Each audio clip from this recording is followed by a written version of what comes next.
రాజకీయాల్లో హత్యలుండవు. అన్ని ఆత్మహత్యలే అంటూ ఉంటారు. ప్రస్తుతం మాజీ మంత్రి బాలినేని శ్రీనివాసరెడ్డి గారి రాజకీయ దీనస్థితిని చూస్తే ఈ మాట ముమ్మాటికి నిజమని అనిపించక మానదు. 2-3 రోజుల నుంచి మళ్ళీ రాష్ట్ర రాజకీయాల్లో బాలినేని శ్రీనివాసరెడ్డి గారి పేరు అయితే వార్తల్లో కనిపిస్తూ ఉంది, వినిపిస్తూ ఉంది. కారణం, ఆయన టీడీపీ ఎమ్మెల్యే మీద విమర్శలు చేస్తూ ఉన్నారు. ఇటువైపు కేసులు పెడితే పెట్టుకోండి అంటున్నారు. కాసింత స్వరం పెంచి మాట్లాడుతూ ఉండడమే.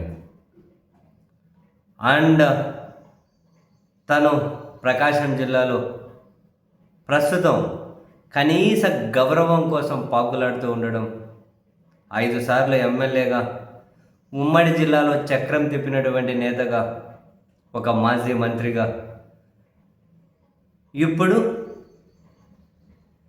కనీస గౌరవం కోసం పాకులాడుతూ ఉండడం, ఆ గౌరవం ఇవ్వండి అని చెప్పి జనసేన నేతలకు మొరపెట్టుకుంటూ ఉండడం నిజంగానే బాలినేని శ్రీనివాసరెడ్డి గారి పతన రాజకీయ స్థితిని తెలియజేస్తూ ఉందేమో.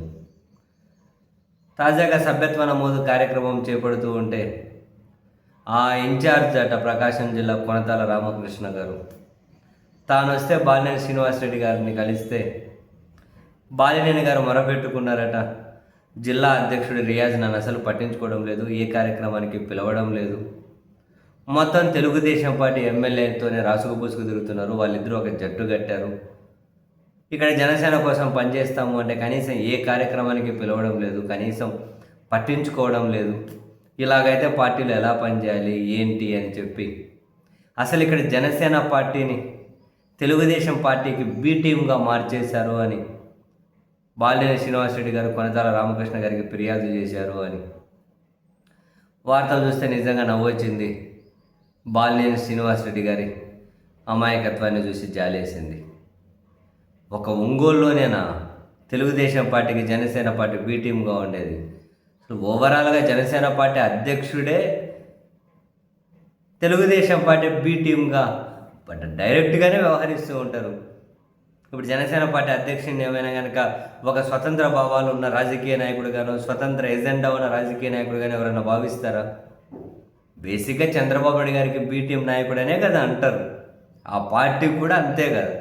స్పెసిఫిక్గా ఇంకా దాన్ని మళ్ళీ ఒక ఒంగోలులో మాత్రమే టీడీపీ ఎమ్మెల్యేకి జనసేన బి టీమ్గా తయారైపోతుంది అని చెప్పడం నిజంగా అది పెద్ద నవ్వు తెప్పించే అంశం.